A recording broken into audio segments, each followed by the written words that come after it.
Ammonia அந்த விஷவாயு தாக்கி 7 பேர் பலியாயிருக்காங்க. மீதி எல்லாம் ரொம்ப சீரியஸாக சிகிச்சையில் இருக்கு.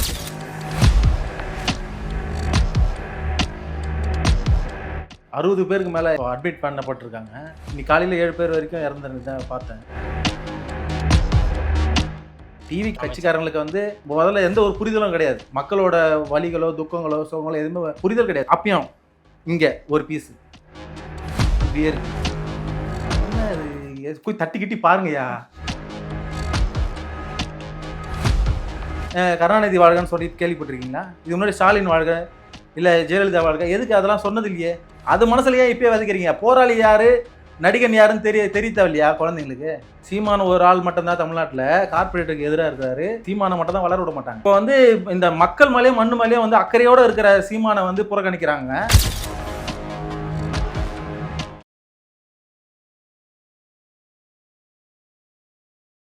பாலிசி பல்ஸ் நேயர்களுக்கு வணக்கம். இன்னைக்கு நம்ம கூட பேசுறதுக்கு மகேஷ் நாயகர் தான் இருக்காங்க. வாங்க பேசலாம். அண்ணா வணக்கம். வணக்கம்.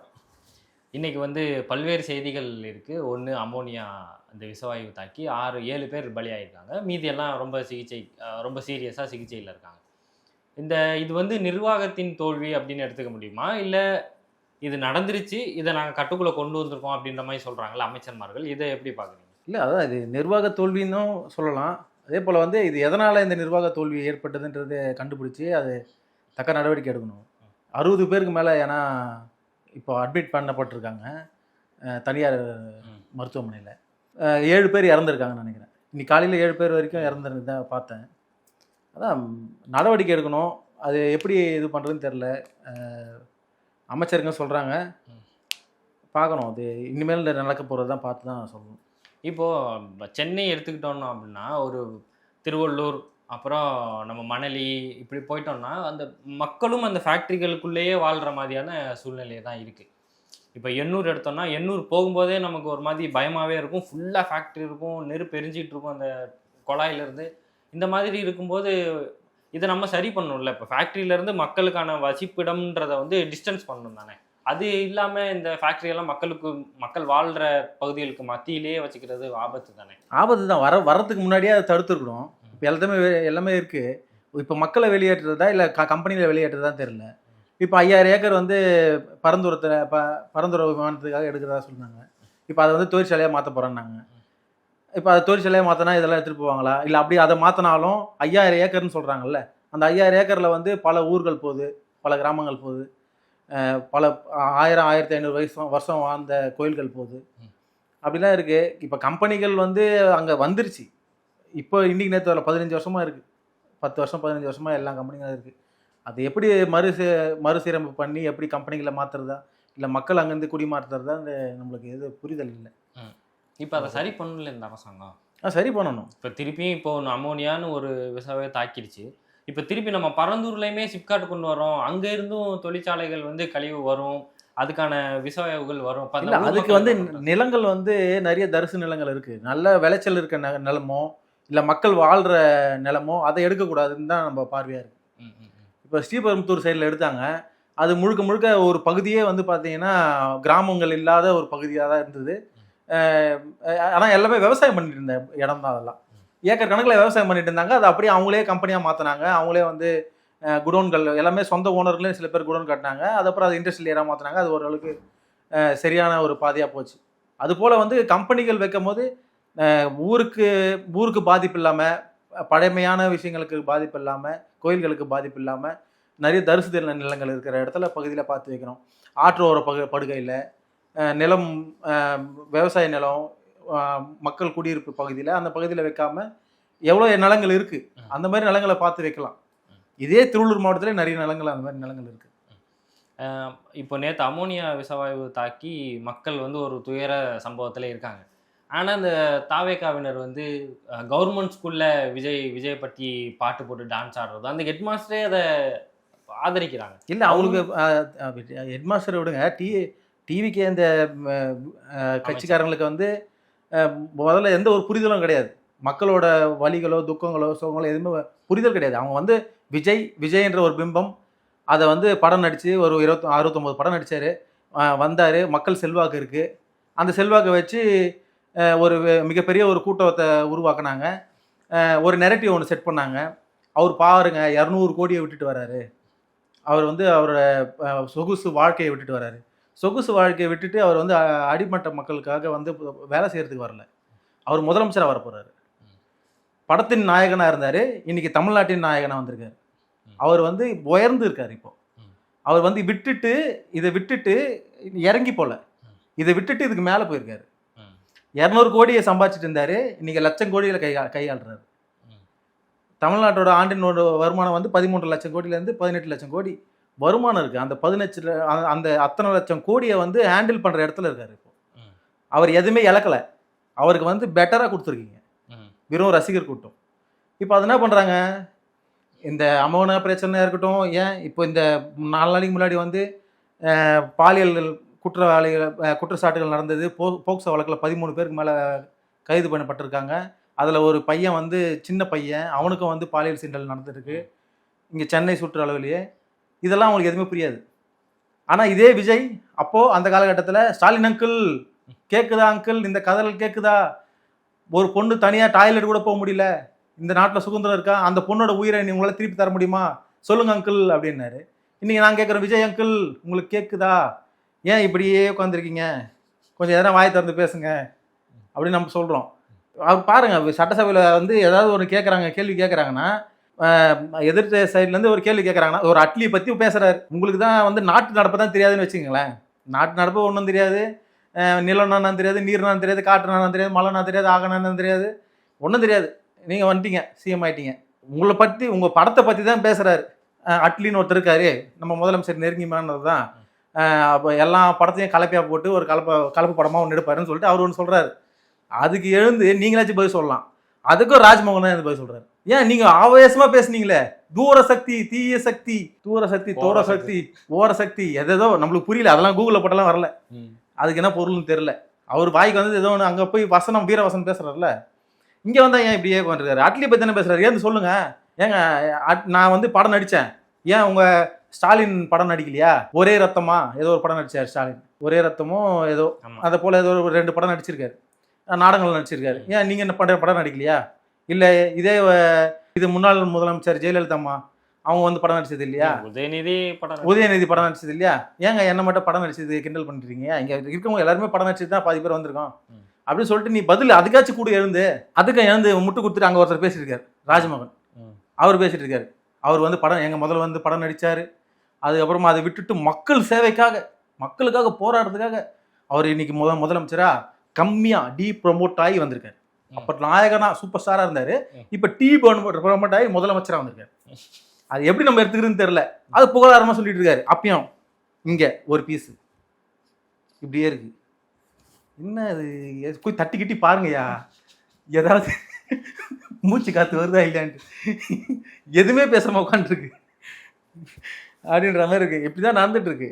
இப்போ நம்ம அந்த ஸ்கூல் விஷயத்துல என்ன சொல்றோம், நீங்க வந்து ஒரு ஸ்கூலுக்கு போறீங்க, ஒரு அங்க இருக்க எச்எம், அந்த பள்ளியில் உயர்ந்த இருக்கிற அதுக்குன்னு ஒரு தனியாக ஒரு ஆஃபீஸ் வச்சுருப்பாங்க. எச்எம்க்கு ஒரு ஆஃபீஸ் இருக்கும். அங்கே போய் உங்கள் விஜய் படத்தை வைங்க.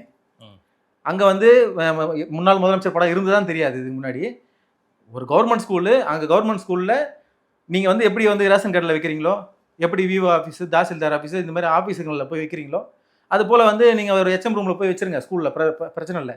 ஆனால் அங்கே பள்ளிக்கூடத்தில் படிக்கிற கிளாஸ் ரூம்ஸில் போய் வச்சுட்டு இருக்காங்க. அங்கே நாடானா ஒரு 10-15 குழந்தைங்களை வச்சுக்கிட்டு விஜய் மாமா வாழ்க, விஜய் மாமா வாழ்க. எதுக்கு விஜய் மாமா வாழணும்? ஏன் அதை குழந்தைங்க சொல்லணும்?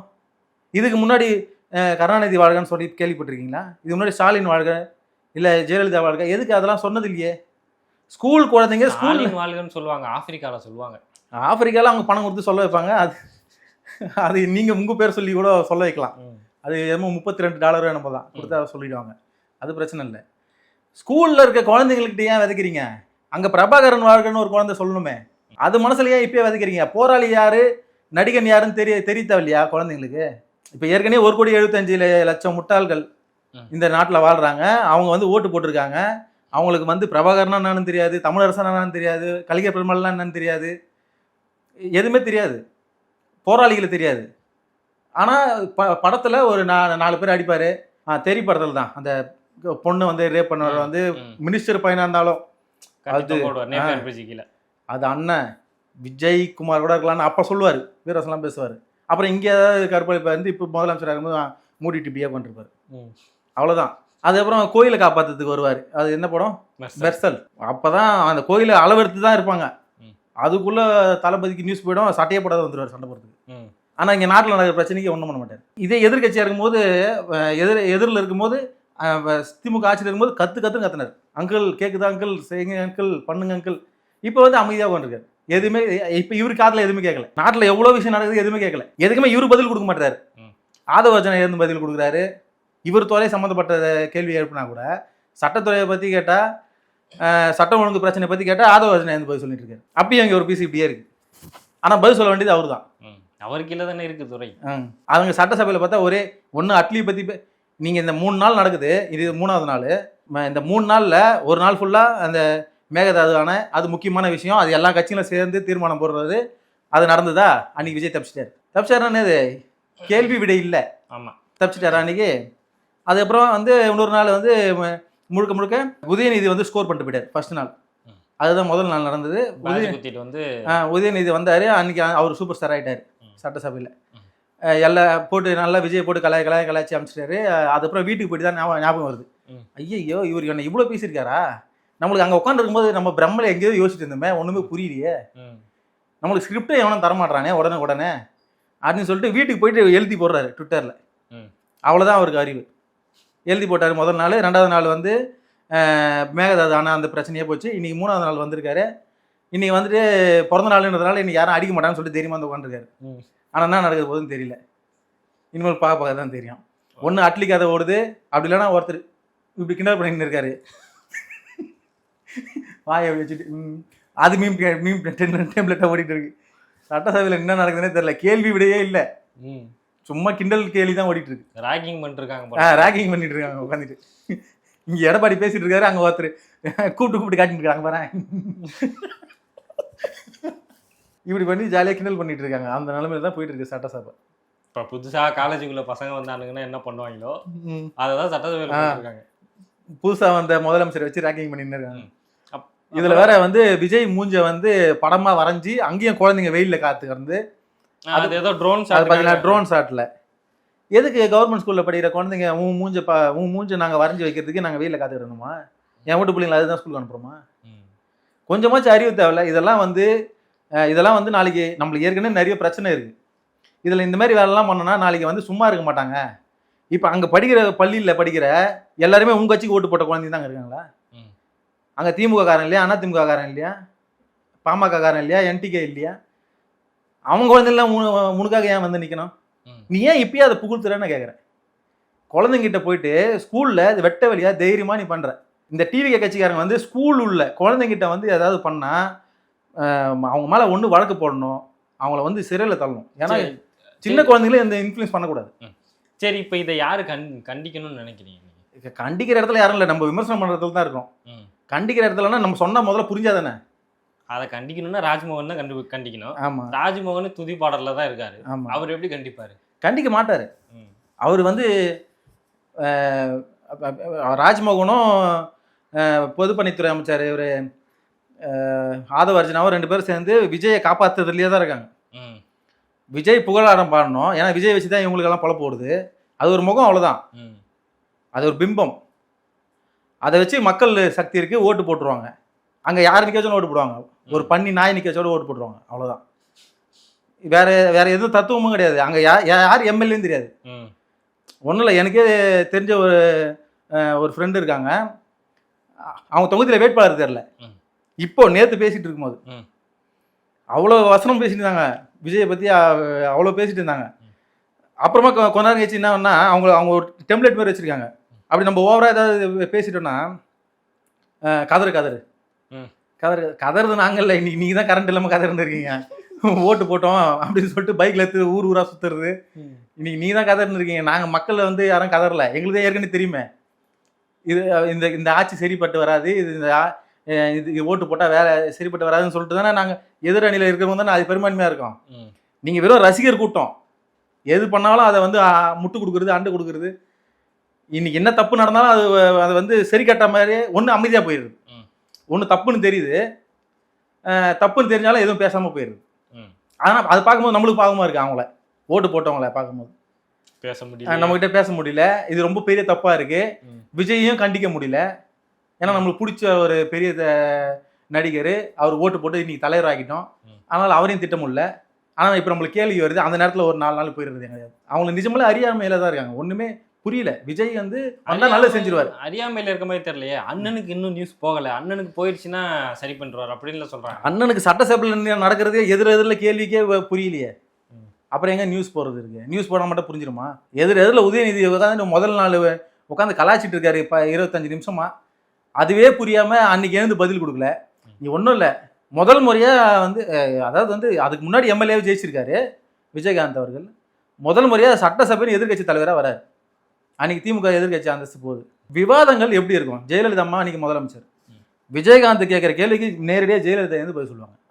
அதுதான் வந்து சட்டமன்றத்தில் நம்ம பார்க்க வேண்டியது. நீங்க விஜய் வந்து வெளியில வந்துட்டு வீரவசமா பேசுறாரு தவிர, இது வரைக்கும் சட்டசபையில வந்து யார் கேட்ட கேள்விக்கும், ஏன்னா கேள்வி வினா இல்லைன்னு இல்லை, கேள்வி எழுப்புறாங்க, இங்க வினா இல்லை, அதனால விட்டுறாங்க, வேற யாராரோ பேசுறாங்க. அதுல கொடுமையா சபாநாயகர்லாம் பேரவைத் தலைவர்லாம் பேசுறாரு. விஜய்க்கு பதில் அவர் எடுத்து குத்துன்னு இருக்காரு. அவர் வந்து ஒண்ணு இவங்க அமைச்சரை பேச சொல்லணும், இல்லைன்னா வந்து உறுப்பினர்கள் பேச சொல்லணும். இவ்வளவுதான் அவர் வேலை. அப்படி இல்லையா, அமைச்சருங்க பேசுறதுக்கு முட்டு கொடுக்கலாம், முதலமைச்சரே பேசினாலும் அதுக்கு முட்டு கொடுக்கலாம் சபாநாயகர். ஆனா இவர் பேச வேண்டியது அவர் பேசிட்டு இருக்காரு. நம்ம என்ன எப்படி புரிய வைக்கிறது? இன்னதே புரியல, என்ன டீம் என்ன மேட்ச்ல அப்படின்ற மாதிரி இருக்கு. இப்போ தொடர்ந்து முந்தானேத்தோ நான் ஒரு வீடியோ பார்த்தேன். அதுல வந்து விஜய் அவர்கள் என்ன சொல்றாங்க, ஸ்டாலின் கார்பரேட்டுக்கான முதலமைச்சரா இருந்தாரு ஸ்டாலின் அவர்கள் அப்படின்ற மாதிரி சொல்றாங்க. இப்போ இவங்க வந்து இப்போ வெளியில இருந்து நிறுவனங்களை வந்து ஈர்க்கிறதுக்காக கோட் சூட்லாம் போட்டு ஒன்று பண்ணாங்கல்ல, அது வந்து கவர்மெண்ட் செக்டார் கம்பெனிஸா இல்ல அதுவும் கார்பரேட்? இல்ல கார்பரேட் தானே, கார்பரேட் தான்.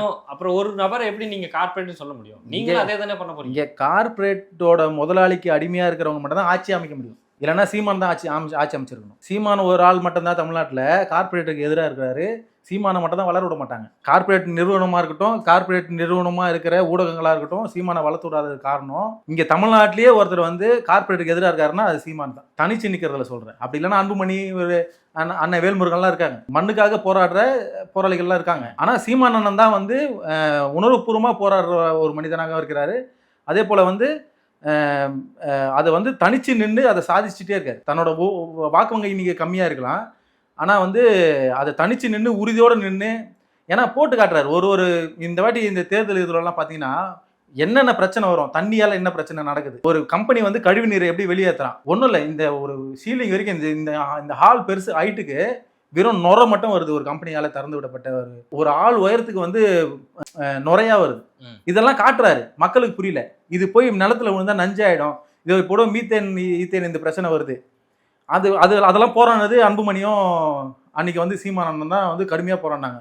ஈத்தேன் வரக்கூடாது, இவன் வந்து 1000 அடி இல்லை 10,000 அடிக்கு மேலே கூட உள்ளே போவான், போர் போடுவான், அதுல இருந்து அந்த ஆயில் எடுப்பான். அந்த ஆயில் எடுக்கணும்னா அந்த ஆயில் மட்டும் எடுக்க மாட்டான், உள்ள இருக்க தண்ணி முழுக்க எடுத்து வெளியே கொட்டிடுவான். அப்புறம் அதுலேருந்து வர ரசாயன கழிவுகளை எடுத்து வெளியே கொட்டுவான். அதெல்லாம் நிலத்துல போடும், நில நாசமாக போயிடும், சோமாலியா மாதிரி ஆயிடும்னு சொல்லிட்டு சோமாலியா உதாரணமாக சொன்னது வந்து முதல்ல இங்கே சீமானும் அன்புமணி மட்டும் தான். அப்போ 2016க்கு முன்னாடி தேர்தல். அப்போ வந்து இந்த மக்கள் மேலேயும் மண்ணு மேலேயும் வந்து அக்கறையோடு இருக்கிற சீமானை வந்து புறக்கணிக்கிறாங்க. கார்பரேட்டோட முதலாளிகளுக்கு வந்து ஒத்து உதுற கார்பரேட் கம்பெனிக்கு வந்து விலை போகிறவர்கள் மட்டும்தான் இங்கே ஆட்சி அமைக்க முடியும். இப்போ அதில் வந்து விஜய் வந்து ஒன்றும் இதுலாம் கிடையாது. விஜயே ஒரு கார்பரேட் தான். அவர் படத்தில் சொன்ன மாதிரி தான், அவரே ஒரு கார்பரேட் கிரிமினல் தான். பிராண்டு அவர் தான். அதெல்லாம் மாற்று கருத்து ஒன்றுமே கிடையாது. அவங்க வந்து கார்பரேட்டரை ஒழிக்கவும் மாட்டாங்க, கார்பரேட்டே அவங்க தான் கம்பெனிகளை வளர்தான். சரி, இப்போ ஒரு கல்குவாரியில் வந்து தற்காலிகமாக மூடுறான்னாரு, இப்போ திருப்பி ஓப்பன் ஆகி நடந்துட்டு தான் இருக்கு. ஓப்பன் பண்ணல, தெரியாமல் எடுத்துக்கிட்டு இருக்காங்க. தெரியாமல் எடுக்கிறது எப்படி? அது அப்போ நீங்கள் என்ன பண்ணிட்டு இருக்கீங்க? கண்ண மூடிட்டீங்களா? இன்னும் அதிகாரிக்கு வந்து சேரல செய்தி. அதிகாரிக்கு வந்து சேர விடாத அவங்களே பஞ்சு வச்சுட்டு திருப்பிட்டாங்க. அது நம்ம போய் சொன்னா கூட இப்போ அது நடக்கலப்பா, இல்லை எனக்கு கேட்கலப்பா, அவ்வளோதான். ஒன்றும் நடக்கலப்பா, இல்லை எனக்கு கேட்கலப்பா. முதல்ல எதுக்காக நிறுத்தினாருன்னு முதல்ல சொல்ல முடியுமா அவரால்? அவர் நிறுத்தலை, அது ஏற்கனவே தீர்ப்பு பண்ணி கோர்ட் ஜட்ஜி நிப்பாட்டினாரு. சரி, இவர் வந்து தற்காலிகமாக நிறுத்துறேன்னு தானே சொன்னார், நான் நிரந்தரமாக நிறுத்துறேன்னு சொல்லலை. ஜட்ஜோட இதுவாக இருக்கட்டும். ஆனால் இவர் தான் வந்து தற்காலிகமாக இப்போ நிறுத்தப்படுதுன்னு சொல்லிட்டு 18 கல்குவாரியில் சொன்னார். அது தற்காலிகம்னு எது சொல்லணும்? சரி ஏன் இப்போ நிறுத்தணும்? அப்போ வாங்க வேண்டியதை வாங்கணும், திருப்பி தரக்கணும். அதனால தான் தற்காலிகம்ன்ற பேச்சு. கவர்மெண்ட் கவர்க்குள்ள பேமெண்ட். ஆமாம், அவ்வளோதான். இப்போ சீமான் அவர்கள் குறித்து இப்போ லேட்டஸ்ட்டாக ஒரு இன்டர்வியூ ஒன்று பார்த்தேன். அதாவது சுரேஷ் காமச்சென்னை பேசியிருந்தாங்க. நம்ம கார்ட்டூனிஸ்ட் பாலா தான் அதை எடுத்திருந்தார். அதில் சுரேஷ் காமச்சென்னை என்ன சொல்கிறாங்க அப்படின்னா, இந்த தடவை வந்து நாம் தமிழர் வந்து அவங்களுக்கான ஐகானிக்கான இதை வந்து விட்டுட்டு டிவிகேவை முழுமையாக டிவிகேவை எதிர்க்கிற மாதிரி போயிடுச்சு. அது வந்து மக்கள் மத்தியில் பெருசாக பரப்பிட்டாங்க அப்படின்ற மாதிரி சொல்கிறாரு. அது இல்லை, டிவிகேல எதுக்கிறதுனால என்ன ஐக்கான் என்ன போயிடுச்சு? அவங்க வந்து டிஃபால்ட்டாகவே நாம் தமிழர் வந்து திமுகவை எதிர்க்கும், திமுகவை பயங்கரமாக எதிர்க்கும், ஆளுங்கட்சி திராவிடத்தை எதிர்க்கும். அப்படிங்கும்போது புதுசாக வர விஜயா அவங்க ஃபுல் ஃப்ளெஜ்டாக எதிர்த்துட்டாங்க. அதனால வந்து சாஃப்ட் கார்னர் வந்து விஜய் சைடு போயிடுச்சு அப்படின்ற மாதிரி சொன்னார். இல்லை, அப்படி போகிறதுக்கு வாய்ப்பு இல்லை. இப்போ நான் ஒருத்தரை எதிர்க்கிறேன்னா அதுக்காக வந்து இன்னொருத்தர் வந்து என்னங்க அவர் எதிர்த்தே இருக்காரு, அதனால் நான் ஓட்டு போடுறேன் அப்படிலாம் ஓட்டு போட மாட்டாங்க. அது ஒரு கூட்டம் இருக்குது, அது விஜய்க்கு போட தான் செய்யும். நான் சீமான் வந்து இப்போ விஜயை திட்டலைன்னா இப்போ சீமான் போடுவாங்களா? அவன் விஜய்க்கு போகிறது தான் ரெடியாக இருக்கானே. 18 வரல, நான் யார்கிட்ட ஓட்டு போடுவேன்? விஜய் தான் ஓட்டு போடுவேன். உனக்கு ஒன்றும் 18 ஆகலைண்ணா, அது அப்படி தான், அவ்வளோதான். எப்போ உனக்கு ஒன்றும் வயசே வரலையப்பா, உனக்கு ஒன்றும் ஓட்டு ரெடியாக இருக்காது, அது அப்படி தான். ஆனால் என் ஓட்டு விஜய் தான். அப்படி திரியிறவனுங்க சீமான் வந்து அவரை திட்டலைன்னா சீமானுக்கு ஓட்டு போட்டுருவாங்களா? அந்த விஜய்க்கு ஒரு ஓட்டு விஜய் தான் ஓட்டு, அது சீமானுக்கு வரவே வராது. அது கருத்தியல் ஓட்டு, இது சினிமா கவர்ச்சி ஓட்டு. அவர் கவர்ச்சின்றார்ல, என்ன கவர்ச்சின்றீங்க, அப்புறம் வாயில் ஏதாவது வந்துடும் அப்படின்றார்ல. நீ மட்டும் கவர்ச்சி இல்லை ராஜா, நீ அறிவிச்ச எல்லாமே அது கவர்ச்சி தான். நீ அறிவிச்ச திட்டங்களே கவர்ச்சி தான். கல்யாணம் பண்ண போன பொண்ணுங்களுக்கு வந்து பட்டு புடவை 8 கிராம் தங்கம், குழந்தை பிறந்தா அதுக்கு ஒரு 8 கிராம் தங்கம், படித்த பட்டதாரிகளுக்கு வந்து வீட்டில் இருந்தாங்கன்னா அன்எம்ப்ளாய்டாக இருந்தாங்கன்னா அவங்களுக்கு ஒரு 4000 ரூபாய், வீட்டில் இருக்க தாய்மார்களுக்கு வந்து அவங்க இப்போ 1000 ரூபாய் கொடுத்துருந்தாங்க, 2000 ரூபான்னு சொன்னாங்க. அதே அதிமுக 2000 ரூபா சொன்னாங்க. நீ 2000 சொல்கிறியா, நான் 2500 சொல்லுவேன். எல்லாம் கவர்ச்சி தானே இது. அவங்களோட நான் அதிகமாக சொல்லுவேன். நீ ஒன்று சொன்னியா நான் 10 சொல்லுவேன். ஆனால் இன்னும் கொடுக்கல, வெறும் 1000 தானே போய்கிட்டு கொடுக்க முடியாது. கவர்ச்சி, அதுதான் கவர்ச்சின்னு சொல்கிறோம். 6 சிலிண்டர்லாம் எப்படி கொடுக்க முடியும்? கொடுக்க முடியாது, அதுதான் சொல்கிறல கவர்ச்சி. அவன் 3 சொன்னானா நான் 6 சொல்லுவேன். உங்கள் 8000 ரூபாய்க்கு வந்து கூப்பன் தரேன்னு சொன்னானா நான் 10,000 தரேன்னு சொல்லுவேன். அவனோட நான் ஒன்று எக்ஸ்ட்ரா சொல்லணும், சொன்னால் கவர்ச்சியில் ஓட்டு போட்டுருவான். அவ்வளோதான். இப்போ ஓட்டு கேட்குற முறையில் இவங்க எல்லாரோடையும் ஃபேமஸான ஆள் நான். அதில் கவர்ச்சி யாரா இருக்கேன்னா அது இருக்கேன். இவங்க எல்லாம் ஒரு விஷயம் சொல்கிறாங்கல்ல, அதுக்கு மேலே கவர்ச்சியாக நான் ஒன்று சொல்லணும், அதையும் நான் சொல்லிட்டேன். அப்போ நான் தானே ஜெயிப்பேன். இங்கே உண்மையாக ஒருத்தர் மட்டும் தான் சொல்லிகிட்டே இருந்தார், ரோடாக போயிட்டு 10 பைசா தரமாட்டேன், அப்படி கொடுக்க முடியாது, பொருளாதாரம் கிடையாது, ஏற்கனவே வாங்கி வச்சிருக்க 10 லட்சம் கோடி கடன் இருக்குது. இதை வெளிப்படையாக சொல்லிட்டு இருந்தது யார்? ஒரே ஆள் தான் இருக்காரு, சீமான் மட்டும் தான். 10 லட்சம் கோடி கடன் இருக்குது, தர முடியாது, காசெல்லாம் கேட்காதீங்க, உனக்கு நல்ல வேலை வாய்ப்பு தரேன், கம்பெனி அமைச்சு தரேன், இண்டஸ்ட்ரியல் ஏரியா அமைச்சு தரேன். அவர் சொன்னதெல்லாம் சும்மா ஒரு ஏஐயில் பண்ணி காட்டினாங்க, அவ்வளோ அருமையாக இருந்தது. அப்படியே ஒரு 2000 ஏக்கர், ஒரு 1000 ஏக்கர் அந்த மாதிரி வந்து ஃபுல்லாக டொமேட்டோ ஃபார்மிங்கு, கரும்புனா கரும்பு விவசாயம், அப்படி வச்சுட்டு அது சார்ந்து தக்காளி அந்த சாஸு, ஏகப்பட்ட திட்டம். ஆனால் தக்காளி சாஸுக்கு வந்து உலகம் முழுக்க டிமாண்ட் இருக்குது. நீ நம்மளே ஃபாஸ்ட் ஃபுட்டில் போனால் தக்காளி சாஸ் வச்சு தான் சாப்பிட்றோம், நம்மளுக்கே வந்துச்சு தமிழ்நாட்டில் வரைக்கும். அப்போ உலகம் முழுக்க எல்லாரும் பயன்படுத்திட்டு இருக்குது. ஒன்றுமே இல்லை, தேங்காய் மட்டையை வந்து எரிச்சு அதை சார்கோல் ஆக்குனா அதுக்கு பயங்கர மார்க்கெட் இருக்கு வெளியில. மார்க்கெட் இருக்கு. அதே தேங்காய் நாரில் வந்து இதே மாதிரி சோஃபாலாம் செய்கிறாங்க, கட்டில் செய்கிறாங்க, கயிறு திணிக்கிறாங்க. தேங்காய் நாரில் மட்டும் 100 பொருளுக்கு மேலே செய்கிறாங்க. இன்னைக்கு நம்ம வேலூர் பகுதியிலலாம் வந்து தேங்காய் நார் தான் பிஸ்னஸே. அது வந்து உங்களுக்கு வந்து விவசாயம் தொழில் சார்ந்த விவசாயம் சார்ந்த தொழில் உங்களுக்கு வந்து இயற்கையாகவே நான் அமைச்சு கொடுக்குறேன்னாரு. யார் காதல் கேட்டது? 2000 சொன்னா, 2500 சொன்னான். இப்போ வீட்டில் இருக்கிற பொம்பளைங்கள்லாம் அடிக்குதுங்க, இருக்கிற பிள்ளைங்களையும் கணவனையும் போட்டு அடிக்க ஆரம்பிச்சிட்டாங்க. அதே 1000 ரூபாய் தான் வருது. அதுக்கு ஸ்டாலினே இருந்து போயிருக்கலாமே. அதான் அவங்க கிளைம் பண்றாங்கல்ல, எதிர்கட்சி எல்லாம் கிளைம் பண்றாங்க, நீங்க டிவிக்கே தான் ஆட்சிக்கு வந்திருக்கு, திட்டங்கள்லாம் எங்களுக்கு தான் போய்கிட்டு இருக்கு அப்படின்றாங்க. அவ்வளவுதானே, திட்டங்களும் அவங்களுக்கு தான், அதே போல வந்து ஆட்சியும் அவங்களுக்கு தான். ஏன்னா 2 கால் அவங்க தானே கொடுத்துருக்காங்க. 2 கால், 2 கம்யூனிஸ்ட், ஒரு 2 கம்யூனிஸ்டுகள், 2 சீட்டு, விசிகா 2 சீட்டு, ஐஏஎம் 2 சீட்டு, எல்லாம் இவங்க கொடுத்துருக்க ஆட்சி தான். இல்லை ஆட்சியும் முதல்ல நடக்காது. திட்டங்களும் அவங்க திட்டங்களை அப்படியே செயல்முறைப்படுத்துறாங்க. ஆட்சி அமைக்கிறதுக்கு அவங்களோட ஆளுங்களே வச்சிருக்காங்க. திமுகன்ற பேர் போய் டிவிக்கேன்னு வந்திருக்கு, அவ்வளோதான். வேற எந்த மாற்றம் வரல. இப்போ சீமானவர்கள் வீழ்ச்சிக்கு காரணம் சாட்டை அப்படின்ற ஒரு இது போய்கிட்டு இருக்கு, இன்னுமே போய்கிட்டு இருக்கு. நேற்று கூட வீடியோ போட்டிருந்தாரு துரைமுருகன் அண்ணன். உண்மையிலுமே சாட்டை தான் காரணமா, இல்லை இல்லை சாட்டை பேசிட்டனால எப்படி நாம் தமிழர் வீழ்ந்துரும், இல்லை டிவிக்கு எப்படி வெற்றி ஆயிரும் சாட்டைனால? அதுதான் எப்பயுமே ஒரு ஒரு நெரட்டிவ் செட் ஆகும். இப்போ ஒருத்தவங்களை பற்றி வந்து ஒரு நெரட்டிவ் செட் பண்ணணும், அது வந்து அப்படியே மக்கள் மத்தியில் பரப்ப விடணும். இப்போ நீங்கள் ஒன்று சொல்லுவீங்க, அது என் காதில் விழும், அதை நான் உண்மை நம்பி நானும் அதையே சொல்லுவேன். அதை நம்பி தம்பி அதையே சொல்லுவார், அதை நம்பி அவரும் அதையே சொல்லுவார். ஆனால் அவருக்கு தெரியாது, முதல்ல சாட்டை பேசுறது முதல்ல பார்த்துருக்க மாட்டாங்க. அதாவது ஒரு 100 பேர் இருக்காங்கன்னா அந்த 100 பேரில் வந்து 10 பேர் தான் சாட்டை பேசுறதை பார்த்துருப்பாங்க. அந்த 10 பேருக்கு சாட்டை பேசுறது பிடிச்சிருக்காது. ஒன்று ஒரு உதாரணம் சொல்கிறேன், விஜயை போட்டு ரொம்ப தாக்கி பேசியிருப்பாருன்னு வச்சுங்களேன், அவன் வந்து ரொம்ப விஜய் ஃபேனாக இருப்பான். போன தடவை வந்து சீமானனுக்கு ஓட்டு போட்டு கூட இருக்கலாம்.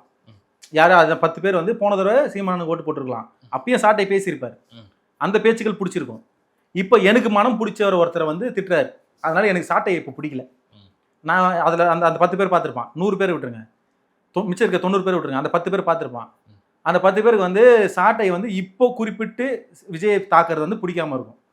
அப்போ வந்து நீ இவ்வளோ நாள் அரசியல் பேசும்போது எனக்கு பிடிச்சிது, யார் அதே சாட்டை இதே என்டிகேக்காக பேசும்போது எனக்கு பிடிச்சிது, அப்போ வந்து நான் என்டிகேக்கு ஓட்டு போட்டேன்.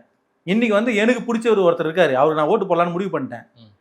ஓட்டு போடலான்னு முடிவு பண்ண அப்புறம் நீ போட்டு என்ன நேரமாக விஜயை போட்டு திட்டிட்டு இருக்கேன், அது எனக்கு பிடிக்காத போகுது. அப்போ நான் என்ன பண்ணுறேன், என்டிகே சீமான் நல்லவர், என்டிகே ஓட்டு போட்டோம் நம்ம போன வாட்டியும், இந்த வாட்டியும் போட்டுருக்கலாம், போட்ட போகிறது இல்லை ஆனால் போட்டுருக்கலாம், ஏன்னா நம்ம ஆள் வந்துட்டாரு, விஜய் வந்துட்டாரு, அங்கே தான் போட போகிறது.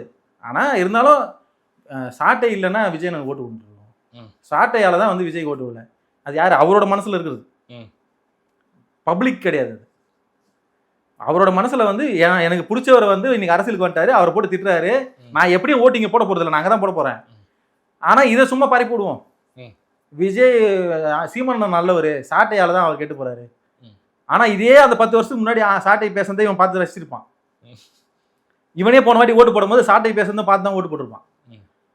ஆனால் இந்த வாட்டி எனக்கு பிடிச்சவரை திட்டினதுனால அவனுக்கு பிடிக்காத போகுது, அது அப்படியே நான் 10 பேர் சொல்கிறது 10 பேர் 100 பேராக மாதிரி அப்படியே சும்மா அது ஒரு நெரட்டிவ் மாரி செட் ஆகுது. அப்படிலாம் ஒன்றும் கிடையாது, அதெல்லாம் இவன் ஓட்டே போட மாட்டான். இந்த ரசிகர் கூட்டம் இருக்குது நான் ஓட்டு போடுறது. இப்போ திமுக காரன் வந்து என்டிகே ஓட்டு போடுவானா, ஓட்டு போட மாட்டான். அப்போ நம்ம எப்படி உருவாக்கணும்னா, நம்ம கருத்தியலை வந்து விதைக்கும் போது அதை விட இது பெட்டருன்னு நம்மளுக்கு தோண ஆரம்பிக்கும் போது மட்டும்தான் இங்கே வருவான். அப்படி இல்லைன்னா நம்மளுக்கு வர தலைமுறைகள் மட்டும்தான். இப்போ சீமான் சொல்கிறாருல்ல, நான் வந்து எனக்கான ஆட்சி நான் வந்து நிறுவனத்துக்காக வரல, நான் முதலமைச்சர் ஆக தேவையில்ல, நான் எப்படியே கத்திட்டு செத்து போகிறேன், அங்கே ஒருத்தர் நின்று கேட்குறான் பாரு, ஒரு சின்ன பையன் ஸ்கூலில் இருக்கான் பாரு, அவன் தான் எனக்கு அமைச்சராக வரப்போகிறான், அவன் தான் முதலமைச்சராக வரப்போகிறான். என் எதிர்காலத்தில் இருக்கிற ஒருத்தனுக்காக நான் அரசியல் பண்ணிட்டு போகிறேன். சீமானன்னா ரொம்ப தெளிவுங்க, பழனி பாபா மாதிரி பல போராளிகள் அந்த மாதிரி இருக்காங்க. பழனி பாபாலாம் வந்து ஒரு சின்ன ஒரு வார்டு கவுன்சிலர் கூட ஆகலை, ஆனால் அவர் பின்னாடி எவ்வளோ பெரிய கூட்டம் வருது தெரியுமா. பாட்டாளி கட்சியிலே இருந்தார், அவர் வந்து ஒரு கூட்டம் நடத்துறாருன்னா, ஒரு மாநாடு நடத்துறாரு, ஒரு பொதுக்கூட்டம் நடத்துறாருன்னா 2 லட்சம் பேர் 3 லட்சம் பேர் இருப்பாங்க. வெறும் பத்திரிக்கை தான் அப்போல்லாம், இன்றைக்கெல்லாம் ஃபோன் வந்துடுச்சு, பத்திரிக்கையில் வரும் பழனி பாபா இங்கே வீர உரை ஆற்றுகிறார், இடி முழக்கம் பழனி பாபான்னு அப்படியே சும்மா பத்திரிக்கையில் வரும். ஒரு வாரத்துக்கு 10 நாளைக்கு முன்னாடி அங்கே வந்து ஐயா ராமதாஸ் கலந்துக்கிறாரு, இப்படி இருக்கும். அங்கே ஒரு திருவிழா மாதிரி இருக்கும், அங்கே போனால் ராட்டினம் இருக்கும், எல்லாம் சுண்டல் கிண்டல் வைப்பாங்க, அந்த கூட்டம் வந்து அப்படி இருக்கும். காலையில் மதியானம் பேச ஆரம்பித்தாங்கன்னா நைட்டு நைட் வரைக்கும் பேசுவாங்க. அப்போல்லாம் டைம் ரெஜிஸ்ட்ரேஷன் பேசுவாங்க. அப்படி இருந்தது. அதே போல் வந்து அதே நெரட்டிவ் தான் இன்றைக்கி சீமானனை செட் பண்ணுறாரு. அவர் ஒரு போராளியாக தான் நம்ம பார்க்க வேண்டியதாக இருக்குது. அவர் வந்து ஒரு போராளி, அவர் வந்து மக்களுக்காக உழைக்கிறாரு, பேசுகிறாரு. அவர் இருக்கும்போது அவர் அருமை தெரியாது. அவர் எவ்வளோ பேசியிருக்காரு, எவ்வளோ போராடி இருக்காரு, எவ்வளோ பண்ணியிருக்காரு மக்களுக்காக. அது வந்து அவர் என் பகுதியிலே திருவருகாட்டிலே வந்து நீர்நிலைகளை ஆக்கிரமிப்பை பற்றி எனக்கே மாற்று கருத்து இருக்கானா, நாம் தமிழர் கூட மாற்று கருத்து இருக்கு. ஏன்னா நீர்நிலை ஆக்கிரமிப்பு வந்து இருக்கக்கூடாதுன்னு தான் நான் நினைப்பேன். ஏன்னா நீர்நிலை இருக்கிற இடத்துல நீர்நிலை தான் இருக்கணும், அங்கே ஆக்கிரமிப்பு பண்ணி நம்ம மனிதர்கள் வாழக்கூடாது. அதனால தான் ஊருக்குள்ளே தண்ணி வருது. அதில் மாற்று கருத்து நிறைய இருக்குது, இப்போ அதை பேச வேண்டியதில்லை. ஆனால் நான் சொல்கிறது என்னென்னா, ஆனால் அங்கேயும் இப்போ பல லட்சம் மக்கள் வாழ ஆரம்பிச்சிட்டாங்க, ஒரு ஆயிரக்கணக்கான மக்கள் வாழ ஆரம்பிச்சிட்டாங்க. இப்படி பல நீர்நிலை ஆக்கிரமிப்பு வந்து மக்கள் வாழ ஆரம்பிச்சிட்டாங்க. அதுக்கு காரணம் வந்து இந்த திராவிட கட்சிகள் தான் வந்து நீ தான் சாலை போடுற, நீ தான் அவனுக்கு இடம் கொடுக்குற, வீடு கட்டி கொடுக்குற, அவனுக்கு மின்சாரம் கொடுக்குற, வீட்டு வரி வாங்குற, எல்லாம் நீ வாங்கிட்டு 20 வருஷம் 30 வருஷம் அவனை வாழ வச்சுட்டு அப்புறம் நீர்நிலை ஆக்கிரமிப்புன்னு சொல்லிட்டு அவனை அடிச்சு துரத்துனீங்கன்னா அவன் எங்கே போவான்? அன்னைக்கும் போய் அரணா நின்னது சீமான். அந்த மக்களுக்கு வந்து எங்கள் பகுதியில் திருவேற்காட்டிலே வந்து நின்னார். நாங்களே போய் நின்று பார்த்தோம். அப்போ வந்து எல்லா மக்களுக்காகவும் போராடிட்டே இருந்துட்டு எல்லா மக்களுக்காகவும் வந்து நின்றுட்டு எல்லாம் எங்கே கதறல், எங்கே சத்தம், எங்கே என்ன பிரச்சனைனாலும் அங்கே சீமான் இருப்பார் அப்படின்ற மாதிரி இருந்தது. அதை வந்து மிஸ் பண்ணிட்டாங்க மக்கள். அதை மிஸ் பண்ணிட்டு சும்மா சாட்டை மேலே போகிறது. சாட்டை வந்து அண்ணன் வந்து வெளியவே அமிச்சா கூட, கட்சி விட்டு வெளியே அமிச்சாலும் அவர் திரும்ப அந்த கட்சியிலே இருக்கார். நம்ம உதாரணத்துக்கு சொல்லலாம், கல்யாண சுந்தரம் இருக்கார், காளியம்மாள் இருக்காங்க, அதுக்கப்புறம் வந்து ராஜீவ்காந்தி இருக்கார். கல்யாண சுந்தரம் மாதிரிலாம் எனக்கு பெரிய மரியாதை. அவர்லாம் என்டிகே விட்டு போகிறலாம் நம்ம எதிர்பார்க்கல. அப்போது அதுக்கப்புறம் போயிட்டாரு. அதான் வேறு கட்சியில் சேருவாருன்னு நான் எதிர்பார்க்கல. அப்படியே இருப்பார், கொஞ்ச நாள் கழிச்சு அண்ணன் கூட கூப்பிட்டுப்பாரு, வந்துருவார், அப்படி தான் நாங்கள் எதிர்பார்த்தோம். ஆனால் அந்த மாதிரி சாட்டையை வந்து 2-3 தடவை வெளியே அமைச்சிருக்காரு. அவர் எந்த கட்சிக்கும் போகல. அவர் அப்படியே அவர் நினைப்பாள் அப்படியே இருந்துட்டு சாட்டை தொலைக்காட்சியில் பேசுறது, திரும்பி அப்புறம் கூப்பிட்டு அவரே பொறுப்பு கொடுத்துறாரு, அப்படியே இருக்கிறாரு.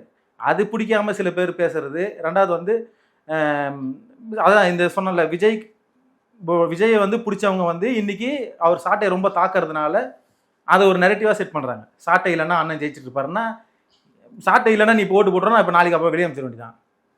அண்ணனை முதலமைச்சர் ஆகிட்டு அப்புறம் உள்ள சேர்த்துக்கலாம். ஒரு ஊருக்கு பஸ் போகும், ஆனா அந்த ஆட்டோ வரல, அதனாலதான் நான் போகல அப்படின்ற மாதிரி காரணம். பஸ்ஸே போயின்னு இருக்கு.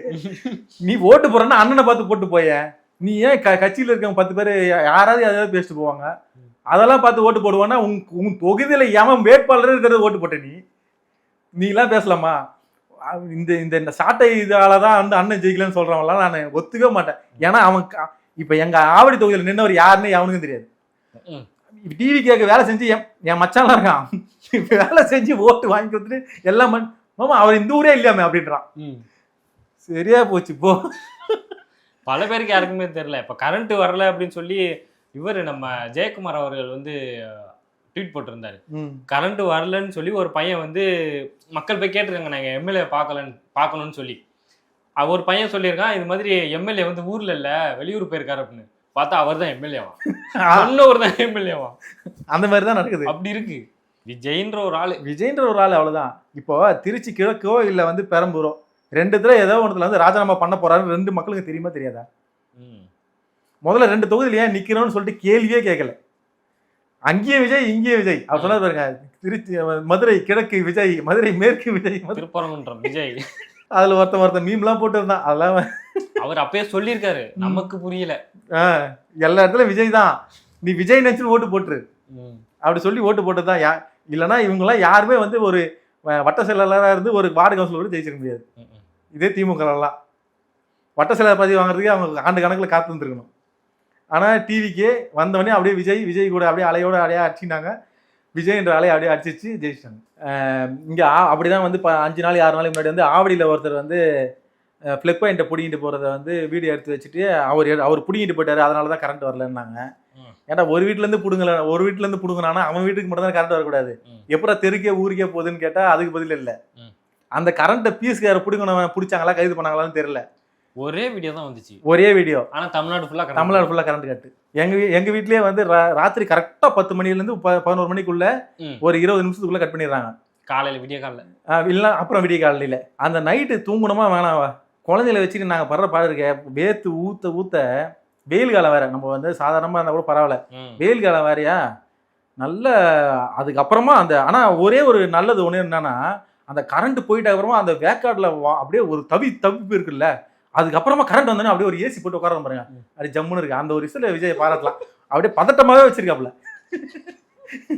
நம்மளுக்கு ஒரு ஒரு ஒரு தாக்குதலை கொடுத்துட்டு அதுக்கப்புறமா அது ஒரு நன்மை செய்யும் போது அப்படியே விஜய் அப்படின்ற மாதிரி இருக்கு. நல்லா இருக்கு விஜய். அப்பாடா அண்ணன் சுவிட்ச் போட்டாரு, காயின் போயிட்டு முடிஞ்சிருச்சுன்றாங்க, விஜய் வந்துட்டாரு அப்படின்ற மாதிரி இருக்கு.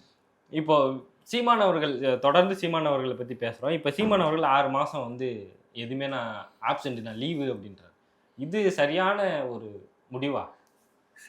முடிவு சரியான்னு கேட்டால் எனக்கு தெரியல. முடிவு சரியான முடிவு இல்லை இது வந்து. ஆனால் விரக்தின்னு சொல்லலாம் அவர். ஏன்னா இப்போ சமீபத்தில் வந்து ஒரு இரங்கல் நிகழ்ச்சியில் கூட பேசும்போது பார்த்தேன், அவர் வந்து ஒரு விரக்தியில் இருக்காருன்னு மட்டும் தெரியுது. ஏன்னா அவர் மக்களுக்காக போராடுறதே இல்லை. அதான் நான் முன்னாடி சொன்ன மாதிரி மக்களுக்காக நிறைய போராடினாரு, கஷ்டப்பட்டார். 15 வருஷமாக வந்து பேசாததே கிடையாது. நீருக்கு, மலைக்கு, காடுக்கு, ஆடுக்கு, மாடுக்கு, மரங்களுக்குன்னு சொல்லிட்டு மாநாடுலாம் தனித்தனியாக போட்டதெல்லாம் நம்ம கேள்விப்படாதது. ம். ஆனால் அதெல்லாம் பண்ணியே ஆகணும், அதெல்லாம் கட்டாயம் அப்படின்றது வந்து நம்ம ஒவ்வொரு போராட்டமாக ஒரு ஒரு அந்த மாநாடுகளும் நடத்தும் போது நம்மளுக்கு புரிதல் வருது. இது பண்ணியே ஆகணும், மாடுகள் அழிஞ்சிட்டு வருது, மாடுகளை வந்து மேய்ச்சல் பண்ண முடியல, இன்றைக்கே நிலம் இல்லை, அதெல்லாம் நம்ம பார்க்குறோம் தெரியுது. மரங்கள் அழிஞ்சிட்டு வருது, மரங்களால் எவ்வளோ ஆக்சிஜன் வரப்போகுதுன்னு நம்மளுக்கு தெரியுது. அதே போல் வந்து இந்த திமுக ஆட்சியில் வந்து பேனா சிலை வைக்க போகிறேன்னு சொன்னாங்க. அப்போ வந்து கடலில் வந்து நீ அத்தனை கிலோமீட்டர் தள்ளி கடல் உள்ள வந்து நீ எப்படி எத்தனை ஒரு காங்கிரீட் இது வைப்ப? அப்போ அங்கே இருக்கிற வந்து மீன்கள் என்ன ஆகும், வளங்கள் என்ன ஆகும், உள்ளுக்குள்ளே இருக்க பாசிகள் என்ன ஆகும் அப்படின்னு நான் சொல்லும் போது நம்மளுக்கு அப்போ தான் நிறைய புரிதல் வருது. நம்ம வெறும் காங்கிரீட்டாக தான் பார்க்குறாங்க இந்த கவர்மெண்ட்டு. அதை வச்சு மக்களும் என்ன நினைப்பாங்க, சரி கருணாநிதி தான் நிறைய கையெழுத்து போட்டாரே, அதனால் அவர் பேனா வைக்கலாம் அப்படின்னு சொல்லிட்டு மக்களும் வந்து அதை ஒத்துக்கிறாங்களே என்னமோ. ஆனால் சீமானன் வந்து அதை சொல்கிறாரு, அது வந்து இயற்கை பாதிப்புக்காக சொல்கிறாரு. கருணாநிதிக்கு நீ செலவு வைக்கிறதா இருந்தால் நீ அதே அந்த புதைச்ச இடத்துலேயே வச்சுட்டு போயேன்னு சொல்லிட்டாரு. அவர் வந்து தடுக்கலை, வேணாம்லாம் சொல்ல, நீ வச்சுட்டு போ, ஒரேடியாக ஒரு நாள் பார்த்துக்கிறேன். ஆனால் வந்து கருணாநிதி இறந்த இடம் இருக்குல்ல, அந்த இடத்துலயே வச்சுக்குங்க அப்படின்னு சொல்கிறார். அது ஏன் நீ கடல் உள்ளே தான் போய் வைக்கணும்னு வைக்கிற? அப்போ அங்கே உள்ளே இருக்கிற அந்த இயற்கை வளங்களை வந்து நீ வந்து அழிக்க பார்க்குற அப்படின்றாரு. அதுக்கப்புறமா வந்து நம்ம மரங்கள் மட்டும் வந்து நம்மளுக்கு ஆக்சிஜன் தரல. நம்ம ஒட்டுமொத்தமாக இந்த பிரேசிலில் இருக்கிற அந்த அமேசான் காடுகள் மொத்தமாக சேர்த்து கூட 25% தான் நம்மளுக்கு வந்து ஆக்சிஜன் தருது. கடல் உள்ள இருந்து தான் நம்மளுக்கு ஆக்சிஜன் வந்து மிச்சம் இருக்க 75% வருதுன்னு சொன்னார். அது ஆச்சரியமாக இருந்தது, ஆனால் அதுதான் உண்மையும் கூட. அப்புறமா அதை பார்க்கும்போது ஏன்னா கடலுக்குள்ளே இருக்க அந்த பாசியில் இருந்தும் இதில் இருந்தும் பவளப்பாறைகள் இருந்தும் நம்மளுக்கு ஆக்சிஜன் வந்துகிட்டே இருக்குது, பபுள்ஸ் வந்துகிட்டே இருக்கும். அதை நம்ம பார்க்கும்போது தெரியுது. அதில் இருக்க கடல் பாசிகள்ல இருந்தும் வருது. கடல் பாசிலேருந்து ஆக்சிஜன் உருவாகுது. எப்படி வந்து இந்த காடுகள்லேருந்து மரங்கள்லேருந்து ஆக்சிஜன் வருதோ அதே போல் வந்து அந்த கடல் பாசிகள்லேருந்தும் ஆக்சிஜன் வர்றதை வந்து அண்ணன் வந்து சொல்கிறார். அது வந்து உண்மையும் கூட. அதே போல் நம்மளே உலகம் உருவாகும் போது நீர்நிலையில் உருவாகுது. நீர்நிலை இங்கே பூமியில் நீர் இருக்கிறதுனால தான் ஆக்சிஜன் வருதுன்ற நம்மளுக்கு நம்ம படிச்சிருப்போம். ஏன் வந்து செவ்வாயில் இல்லை, ஏன் வந்து புதனில் இல்லை, ஏன் அங்கெல்லாம் மனிதர்கள் வாழ முடியலன்னு சொல்லும் போது பூமியில் தண்ணி இருக்குது, தண்ணினால ஆக்சிஜன் உருவாயிச்சு, அதனால தான் நம்ம வாழ்கிறோம் அப்படின்றத நம்ம படிச்சிருப்போம். தண்ணியிலிருந்து தான் அப்போ ஆக்சிஜன் வருது, மரத்துலேருந்து மட்டும் இல்லை. இதெல்லாம் வந்து எக்ஸ்ட்ரா ஃபிட்டிங் தான். ஆனால் கடல் தான் நம்மளுக்கு வந்து ஆக்சிஜன் கொடுக்குற உயிர். அதனால கடலை காப்பாற்றணும் அப்படின்னு சொல்கிறாரு. இப்போ சமீபத்தில் வந்து ஒரு 10 நாளைக்கு முன்னாடி வந்து ஒருத்தர் போயிட்டு வலை போட்டு கடல்ல இருந்து மீன் பிடிக்க போகிறாரு. மொத்தம் வந்து ஒரு கிட்டத்தட்ட 1.5 டன்னுக்கு வந்து குப்பை மட்டும் எடுக்கிறாரு. அவருக்கு வந்து மீனே கிடைக்கல. அது அதிர்ச்சியாக இருந்தது அந்த வீடியோ பார்க்கும்போது. அப்புறம் பார்த்தா நம்ம அந்த நீரில் நம்ம அதாவது ஏரியில் வந்து நம்ம போடுற குப்பைகள் அதெல்லாம் போய் கடலில் அடிச்சுட்டு போகிறத வந்து நம்ம வந்து சந்தோஷமாக பார்க்குறோம். இங்கே நம்ம இடத்துல குப்பை இல்லை, நம்ம தண்ணியில் தூக்கி போட்டோம், தண்ணியில் போய் கடலை போயிட்டு கடல் தான் பெருசாச்சு. அதுக்கு ஒரு டாக்குமெண்ட்ரியே பண்ணியிருந்தாங்க நேஷனல் ஜியோகிராஃபில. அதாவது ஒரு பிரேசில் அளவுக்கோ அமெரிக்காவோட பாதி அளவுக்கோ வந்து குப்பை மட்டுமே இருக்கு. அது ஒரு தனி தீவாவே ரெடி பண்ணலாம், அந்த அளவுக்கு குப்பை இருக்குன்ற மாதிரி. அவ்வளோ குப்பைகள் என்ன உள்ள போயிருக்கு அது தெரிய மாட்டேது. இப்போ நம்ம கூவம் நதியில் வந்து போடுறாங்க. கூவம் நதி வந்து பாலகனாறுன்னு சொல்லுவாங்க, எங்கள் பகுதியில் கடந்து தான் வருது.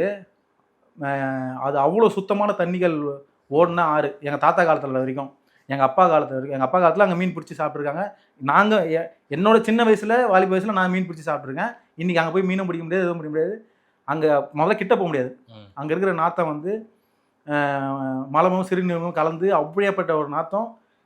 வெறும் இதை மட்டும் அதில் எப்படி, அதாவது என்ன சொல்கிறதுனா, நீ படுத்துட்டு இருக்க உன்னோட வீட்டில் உன்னோட அந்த சேக்கடை எல்லாம் வந்து கொட்டுவியா, அந்த மாதிரி இருக்குது. நீ எப்படி வந்து ஆற்று படுகையில் தண்ணி நல்ல தண்ணி ஒரு இடத்துல நான் பங்களா கட்டுறேன், நான் வீடு கட்டுறேன், அங்கே இருக்கிற செப்டி டேங்கில் நான் விட மாட்டேன், அது எல்லாத்தையும் ஒரு ராசவாச குழா போட்டு எடுத்து வந்து நான் அங்கே விட்டுருவேன்.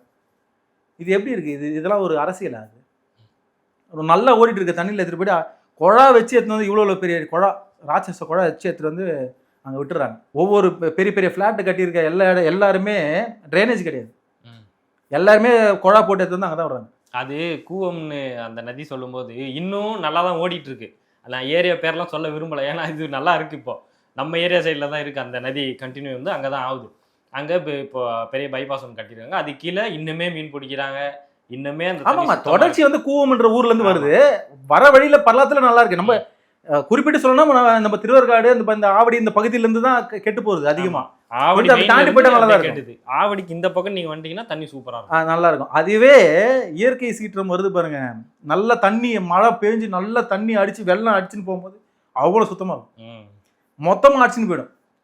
நீ என்ன 10 வருஷமா போடுற மொத்த குப்பையும் வந்து ஒரே ஒரு ஆத்து அந்த இதுல வந்து இயற்கை சீற்றத்துல வந்து அடிச்சுட்டு போயிடும். ம். திருப்பி சுத்தமா இருக்கு. ம். நம்ம அதுக்கு பணம் செலவு பண்ண வேண்டியதே இல்லை. நம்ம பண்ண வேண்டியது என்னன்னா, ஒரு வெள்ளம் வர வரைக்கும் காத்துட்டு இருந்து அது மொத்தமா அந்த கழிவு நீர் எல்லாத்தையும் வந்து மூடிட்டோம்னா, வர விடாத பண்ணி அதை வேற எதனா மாற்று வழி பண்ணிட்டோம்னா, அதுவே வெள்ளம் அடிச்சுட்டு போய் அதுவே சுத்தப்படுத்தி அதுவே ரெடி பண்ணிக்கும். ம். அது அதுவே சுத்தப்படுத்திக்கும். ஆனா அதை நம்ம செய்யறோமா? இல்ல. அதுல திரும்ப குப்பை போடுறோம். எல்லா இந்த வீட்டுக்கு போய் ட்ரைனேஜ் எடுக்கிறாங்கல்ல, ட்ரைனேஜ் எடுத்துட்டு எடுத்துட்டு வந்து அங்கதான் வர்றாங்க. ஆமா. கூவத்தில் தான் வர்றாங்க. இது எப்படி அனுமதிக்கிறாங்க? நகராட்சி எப்படி அனுமதிக்குது? மாநகராட்சி எப்படி அனுமதிக்குது? இவங்கெல்லாம் அப்புறம் கட்டிங் வாங்கும் போது இந்த வேலையை செய்கிறாங்களா? இப்போ ஒவ்வொரு ஊருக்கும் வந்து ஒரு 10 வண்டி வச்சுட்டு ஒருத்தர் ட்ரைனேஜ் வண்டி வச்சுட்டு ஒருத்தர் இருக்காரு. அவர் போயிட்டு எல்லார் வீட்டுக்கு ட்ரைனேஜ் எடுக்கிறாரு. வீடு சுத்தமாகுது. அவர் அதை எடுத்துட்டு போய் எங்க போடுறாரு? எடுத்துட்டு வந்து கூவத்தில் கொட்டிடுறாரு. இப்போ நம்ம சென்னையை தவிர மற்ற இடத்துக்குலாம் போயிட்டா கூவம்னாலும் சேக்கடைனாலும் ஒண்ணு. சேக்கடைன்னு சொல்ல மாட்டாங்க. நீங்க கொஞ்சம் வெளியில விட்டா என்ன கூவம் மாரி நாத்தடிக்குது, கூவம் மாரி இருக்கு இந்த தண்ணி. கூவம் வந்து சேக்கடை இல்லப்பா. கூவம் வந்து நாத்தடிக்காது.